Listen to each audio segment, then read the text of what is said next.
하나님의 말씀 역대상 24장 1절에서부터 6절까지 말씀입니다. 역대상 24장 1절에서 6절 함께 읽겠습니다. 1절 아론 자손의 계열들이 이러하니라. 아론의 아들들은 나답과 아비후와 엘르아살과 이다말이라. 나답과 아비후가 그들의 아버지보다 먼저 죽고 그들에게 아들이 없었으므로 엘르아살과 이다말이 제사장의 직분을 행하였더라. 다윗이 엘르아살의 자손 사독과 이다말의 자손 아히멜렉과 더불어 그들을 나누어 각각 그 섬기는 직무를 맡겼는데 엘르아살의 자손 중에 우두머리가 이다말의 자손보다 많으므로 나눈 것이 이러하니 엘르아살 자손의 우두머리가 16명이요 이다말 자손은 그 조상들의 가문을 따라 8명이라. 이에 제비 뽑아 피차에 차등이 없이 나누었으니 이는 성전의 일을 다스리는 자와 하나님의 일을 다스리는 자가 엘르아살의 자손 중에도 있고 이다말의 자손 중에도 있음이라. 레위 사람 느다넬의 아들 서기관 스마야가 왕과 방백과 제사장 사독과 아비아달의 아들 아히멜렉과 및 제사장과 레위 사람의 우두머리 앞에서 그 이름을 기록하여 엘르아살의 자손 중에서 한 집을 뽑고 이다말의 자손 중에서 한 집을 뽑았으니. 아멘. 다윗이 나이 많아 솔로몬에게 이제 그 왕위를 물려줍니다. 왕위를 물려주면서 그 무엇보다도 이 성전의 규례 그리고 성전의 그 모든 직무를 담당할 사람들을 구분을 해서 그 체계를 잡습니다. 물론 이제 성전을 건축하기 위하여 많은 보물을 모았고 그래서 그것을 바쳤고 그래서 이제 아름다운 설계 도면을 솔로몬에게 물려주고 성전을 건축하게 하는데 그러기 위해서 다윗은 먼저 이 성전 체계부터 꼼꼼하게 잡아가는 거예요. 그래서 아론 제사장의 그 아들들 그 후손이 이제 엘르아살과 이다말인데 각각 그 지파에서 엘르아살의 자손 중에서는 다윗 시대에 사독이라는 제사장이 있었고 그 다음에 이다말의 후손 중에서는 아히멜렉이라는 제사장이 있었습니다. 이 두 집안의 대표로 삼고 이 집안에서 엘르아살이 가문이 더 번성했기 때문에 거기에서 16 지도자를 세우고 또 그 이다말의 후손 중에서 8에서 24로 나눠서 그 체계를 이렇게 쭉 잡습니다. 그 다음에 이제 레위 지파의 그 세 아들, 레위 지파에서 세 아들들 그들의 후손 중에서 그들을 또 이렇게 나눠서 각각의 직무를 다 맡기는 거예요. 그러니까 성전을 짓기 전에 그 성전에서 드릴 예배를 위한 어떤 체계부터 쭉 잡는 거예요. 그래서 찬양대를 세우고 성전 그 일을 하는 사람들을 세우고 관리를 세우고 이런 일들을 다 하는 거예요. 무엇보다도 여기 보면은 이제 찬송을 맡은 사람도 있어요. 대표적인 사람이 세 명이잖아요. 그 아삽과 헤만과 여두둔. 우리가 보면은 그 시편을 읽어가다 보면 뭐 아삽의 시도 나오고 헤만에 맞추어서 뭐 그러니까는 찬양대 이제 지휘자들도 있고 찬양대원이 한 4,000명 돼요. 그러니까는 이 예루살렘에서 성전에서 예배를 드릴 때 얼마나 장엄하게 예배를 드렸는가 우리가 알 수 있어요. 악기를 맡은 사람부터 시작해서 노래를 작곡하는 사람, 부르는 사람, 또 그것을 지휘하는 사람 이 체계를 다 잡고 그 다음에 성전의 모든 구석구석에서 자기의 맡은 직분을 감당하도록 직분을 다 나눠주고 그러니까는 솔로몬은 사실은 한 게 없어요. 다윗이 본인이 하나님께 성전을 지어 드리고 싶었는데 하나님은 너는 피를 흘린 사람이 안 된다. 평화의 왕이 올 것인데 그를 통해서 내가 받을 것이다 약속하셨고, 그 사람이 바로 솔로몬, 샬롬이란 뜻이에요. 평화의 왕이 오는 거예요. 그 사람이 아들이 이 일을 다 감당하도록 다윗이 모든 준비를 다 하는 거예요. 그러니까 솔로몬이 지혜로운 왕이다, 통치 시절에 화려했다, 이런 얘기들이 사실은 다 다윗의 공로하에, 다윗이 모든 체계를 다 잡아놨기 때문에 솔로몬이 마음껏 일을 할 수 있는 토대가 마련되었다라는 거예요. 우리나라에서도 그런 사람 있잖아요. 태종왕이 조선을 정비할 때 태종이 모든 것을 다 정비했기 때문에 세종이라는 임금이 그때 이제 문예 부흥기가 일어나는 거예요. 엄청난 나라의 발전이 일어나거든요. 근데 사실 세종이 뛰어나기도 하지만 그 태종이라는 임금이 모든 토대를 다 다져놨기 때문에 그가 그렇게 마음껏 일할 수 있었다, 뭐 이런 평가도 있는 거거든요. 그러니까 솔로몬이 뛰어난 왕은 분명하지만 그러나 그 모든 토대를 다윗이 다져놨다, 그걸 하나님 보고 계시는 거예요. 지금 바벨론 포로로 돌아와서 스룹바벨을 통해서 성전을 짓고 있단 말이죠. 그리고 성전 체계를 잡아요. 모든 표준이 다윗에게 있는 거예요. 근데 중요한 건 뭐예요? 이런 체계를 잡아가는 것은 이런 화려하고 의리의리한 그런 것을 얘기하는 것이 아니죠. 스룹바벨 성전은 솔로몬의 성전에 비해서 너무나 초라하단 말이에요. 그런 하나님은 성전의 화려함이나 그 웅장한 체계, 이런 것들에 하나님이 주목하시는 것이 아니라 이런 것이 있지만 더 중요한 것은 뭐냐 하면 거기에 지금 다윗의 마음이 어떤 마음이냐는 얘기죠. 모든 것을 공정하고 규모 있게 최선을 다해서 준비하는 그 마음이라면 하나님은 거기서 임할 것이고 하나님은 그를 통해서 일할 것이다. 스룹바벨 성전이 보잘것없어도 그들이 하나님 앞에서 온전한 마음으로 다시 서면 하나님은 솔로몬의 그 성전보다도 작지만 이곳이 하나님의 영광이 가득하고 하나님의 역사가 가득한 곳, 그렇게 만들어 가시겠다라는 거예요. 자꾸 사람들은 눈에 보이는 곳에 화려함과 체계, 다윗의 시대는 그러한데 지금 그 얘기를 하려고 그러는 것이 아니에요. 다윗이 어떤 마음으로 이 모든 일을 해냈냐는 얘기죠. 오직 하나님만 바라보고 하나님만 사랑하는 마음으로 전심을 다했던 거기에 주목하라는 얘기예요. 그래서 역대사의 핵심은 뭐냐면 하나님은 온 땅을 두루 감찰하사 자신을 전심으로 의지하는 사람을 위해서 능력을 베푸신다. 다윗의 이 화려한 이 어떤 체계나 이런 모든 것들은 다른 것이 아니라는 거예요. 다윗이 전심으로 하나님을 바라봤기 때문에 하나님이 그를 위해서 일을 했더니 이런 엄청난 체계와 정말 의리의리한 이런 성전이 지어졌다. 그 얘기를 지금 들려주고 싶어 하는 거죠.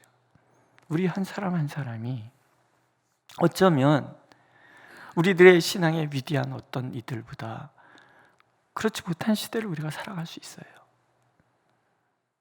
우리 선대보다도 어쩌면 우리의 신앙이 마음껏 힘을 발휘할 수 있는 그런 신앙은 아닐 수도 있어요. 1970년대, 80년대 그때는 천막만 쳐도 교회가 부흥한다고 그런 얘기가 있었어요. 요즘 어디 그러나요? 우리 교회도 고민이 많잖아요. 다음 세대가 없다는 게 적다는 것에 대해서 고민이 많고 오죽하면 유치부하고 아동부하고 합치면 어떻겠냐 이런 얘기도 하시고, 청소년부 겨우 3명 나오고 청년들 한 15명.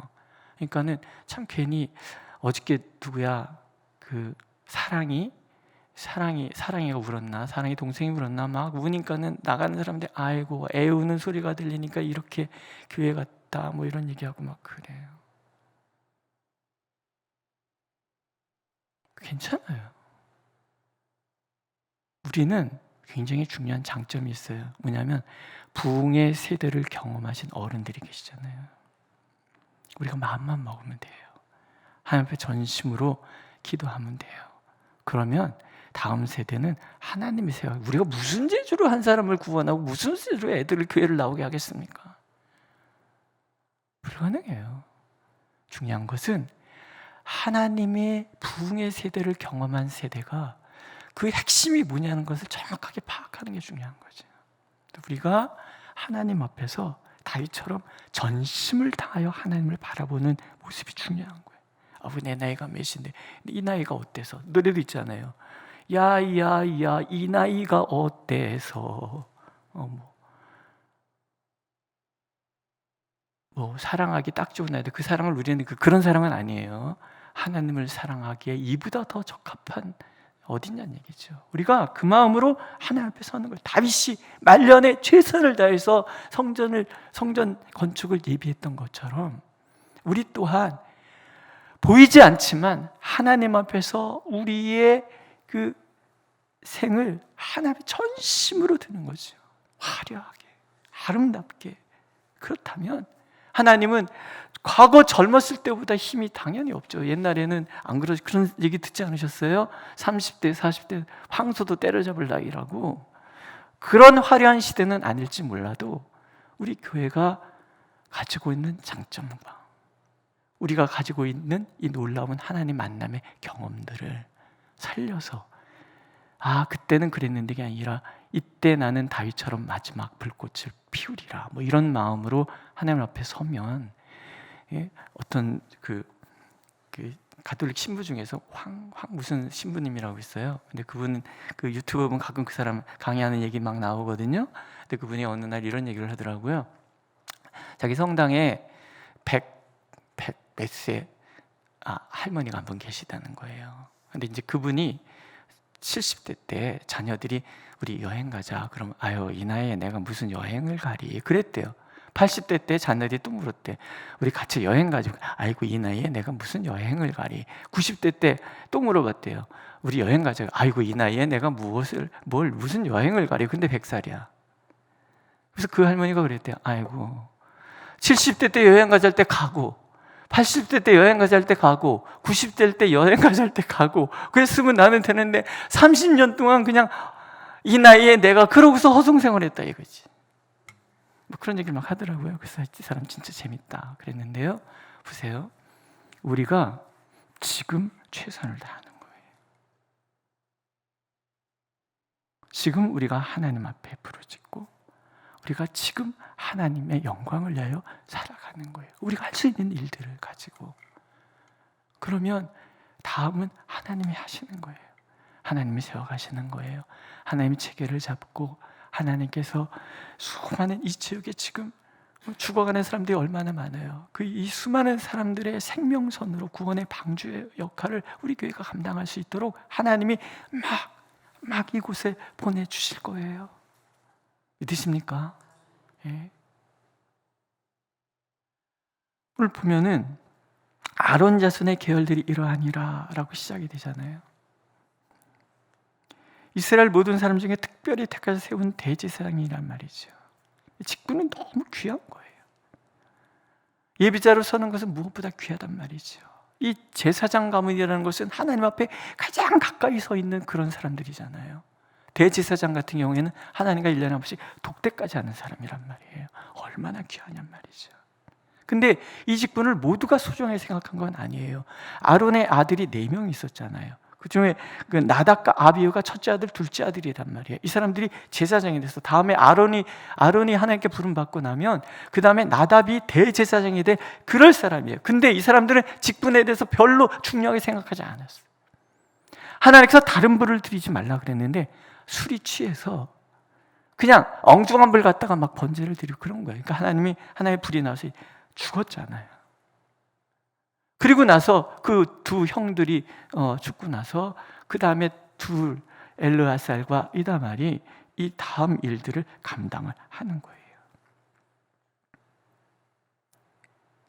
내가 하나님의 직분을 소중히 여기면 우리가 읽은 이 이름들 지금 몇천 년이 지났는데 우리가 이 이름을 읽고 있잖아요. 우리가 알지도 못하는 사람 이름을 우리가 읽고 있단 말이에요. 성경에 기록되어 있기 때문에. 근데 뭐예요?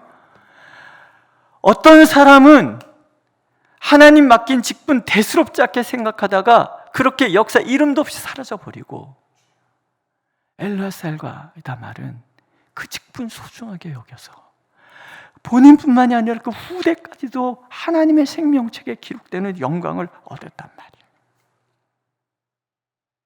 얼마나 귀하냐는 얘기죠. 오늘도 우리가 하나님 앞에서 하나님의 영광을 드러내는 삶을 살아가는 것은 너무나 중요하다는 걸 가볍게 생각할 일이 아니라는 거죠. 지금 이제 시대가 변해서 목사, 장로, 권사, 안수집사, 집사 이런 식으로 우리가 체계되어 있지만, 목사라고 더 귀하고, 장로라고 더 귀하고, 안수집사라고 더 귀하고, 권사라고 더 귀하고, 서리집사라고 부족하고 그런 거냔 말이죠. 아니라는 거예요. 다윗이 체계를 세워갈 때는 공평하게 모든 것을 다 하는 거예요. 오벳에돔이라는 사람 있잖아요.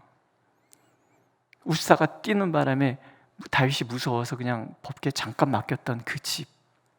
근데 그 집에 못하니까 복을 받잖아요. 근데 나중에 그 어떤 복을 받으니까 오벳에돔이 성전 문지기 직분을 쭉 감당하래요. 성전 문지기, 여러분 성전 문지기가 좋아요? 안에 들어가서 예배를 집례하는 제사장이 더 중요해요.